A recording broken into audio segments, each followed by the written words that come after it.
Just to start, what exactly does the province intend to change regarding how police handle self-defense cases involving firearms? Well, look, we've said for a long time that Albertans have the right to use reasonable force to defend themselves. That is enshrined in our criminal code. It's enshrined in our culture and society. We'll continue to make sure that that is the case. We're going to work with our Crown Prosecution Service. We're going to work with our policing detachments to let them know that Albertans deserve the right to protect themselves.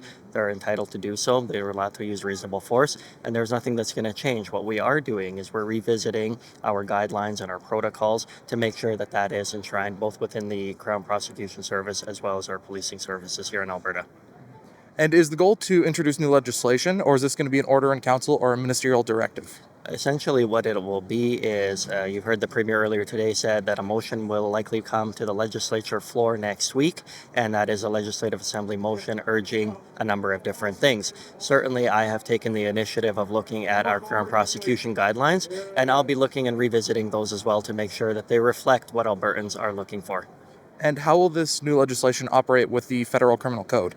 Well, look, we're always going to be able to operate within within the criminal code. But what is important to take away is how it is interpreted by the current prosecution service when deciding whether or not there's a reasonable likelihood of conviction, as well as whether or not prosecuting is in the public interest. And that's the important component here. Is it in the public interest to prosecute innocent, law-abiding Albertans who are defending their homes, themselves, and their families? I don't think it is. Of course, we're going to have to look at those on a fact-sensitive, case-by-case basis.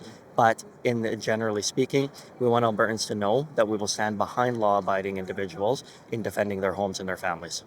And are you expecting any legal challenges from the federal government? And is there a chance the notwithstanding clause is used on this legislation?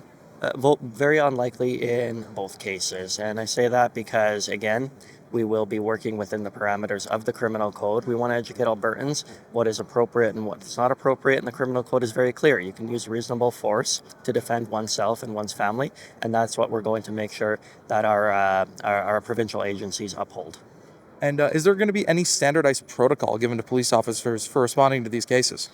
It's probably a question better for Minister Ellis. Minister Ellis is the one who's responsible for those types of guidelines and protocols. I'm responsible for guidelines issued to the Alberta Crown Prosecution Service, and as I've said earlier, I am visiting that and looking at ways to improve those guidelines.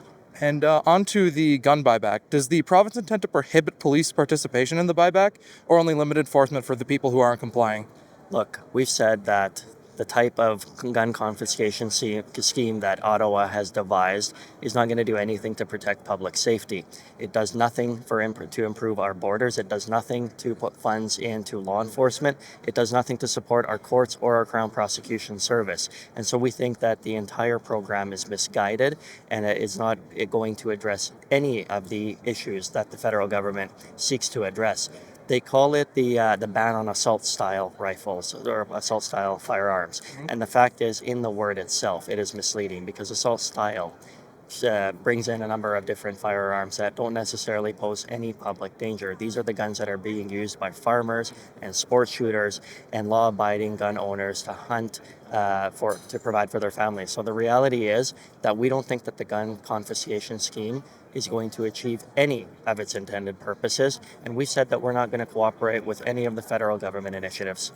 And given that the pilot police chief for the gun buyback program in Nova Scotia mysteriously retired, how did that impact your decision making when it came to this policy? Well, look, the policy that was developed in Alberta has always been the case, and that we've been saying that for years, that law-abiding gun owners should not be made into criminals in waiting. That's not going to change. The fact of the matter is, if you hear from some of the initial rumors that are coming out of the pilot program in Cape Breton, it appears that only from initial reports that 22 guns were bought back, and that's a ridiculously low number. I have more than 22 guns in my gun safe, and so you can tell that Canadians are not buying into this ridiculous program. They don't believe in this ridiculous program, and we're certainly not going to aid a program that wastes $750 million on a program that doesn't achieve anything for Albertans or Canadians, and that is to say that this program will not improve public safety, it will not reduce violent gun crime, and it will do nothing to address some of the problems that the federal government is trying to convince Canadians that it is going to achieve.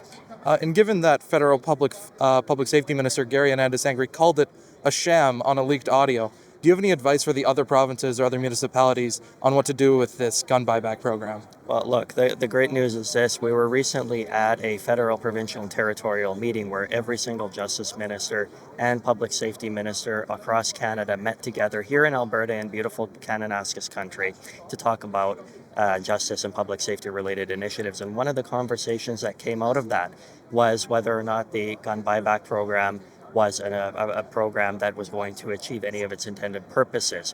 We heard from provinces like Saskatchewan, and we heard from provinces like Ontario that they are aligning their policies to that of Alberta's, and that is to say that they will not cooperate either with the federal government's gun confiscation scheme, and that makes for a very difficult environment for the federal government.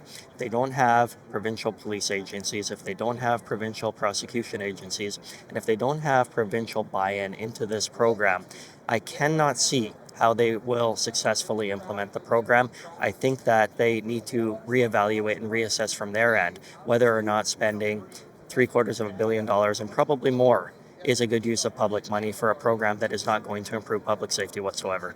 And do you have anything to say to any Albertans who may be unsure about going against the gun buyback policy? Yeah, most certainly. I would say, look, the government of Alberta stands behind law-abiding gun owners. These are the people who have taken the necessary programs. They've gone through all of the hoops. They have taken the gun safety courses, and they know how to safely handle a firearm.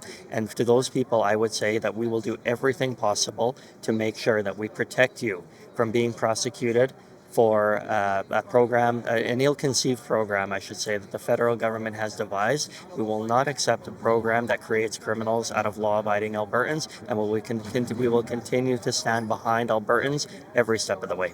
Thank you so much for your time, Minister Amery. Thank you. Thank you very much.